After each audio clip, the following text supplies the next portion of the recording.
61-39 is where they're at, Julian. That's pretty amazing considering, after 100 games, they are a game ahead of Tampa Bay, and they have essentially put the New York Yankees in their rearview mirror after. Let's recap real briefly what happened on Sunday afternoon at Fenway. They are getting no hit through 7 innings and then explode in the 8th inning for 5 runs. I thought Alex Cora did an incredible job really managing that game. And what did he say about the relief corps? If they can get out of the 7th inning, they're going to win this game.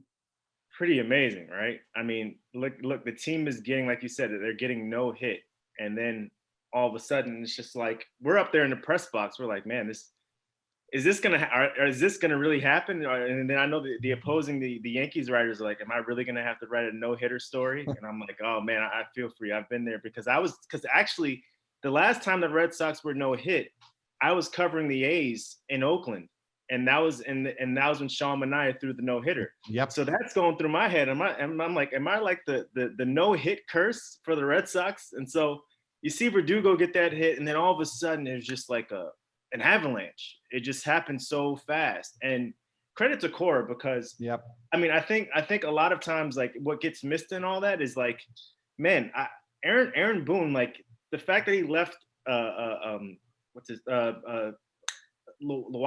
in for the 4th batter. Yes. It was like, what are you doing? Then he played infield back, not protect the lead. And then it just seemed like the game was moving so fast for him. And then, Cora brings in Plawecki when Britton comes in for the lefty. So sort of like playing, Boone is trying to play cat and mouse. And then Cora brings in Plawecki to face Britton. Then they get the RBI ground out. I mean, it just seemed like it was like comparing. It was sort of like levels to everything, right? Like right. It was like Cora was playing, the old expression, Cora was playing, chess when Aaron Boone was playing checkers. That's what that 7th and 8th inning felt like on Sunday. Yeah. It just seemed like the game was moving way too fast for Boone, and here you have Cora on the other side. Just seemed like just a total wizard of the moment. It just seemed. It's just amazing what they're doing. One thing, Julian, that I want to bring up about Sunday's game and highlight a player that I don't think is getting enough attention. He's gone under the radar in the bullpen, Josh Taylor. Absolutely. He entered the 7th inning with 1 out and the bases loaded. He struck out Mike Stanton and then induced a fly out to right field by Odor to strand all 3 runners. He has not allowed a run in 34 of his 40 appearances this season. And remember, he had that 26-game streak where he didn't allow a run. Yep.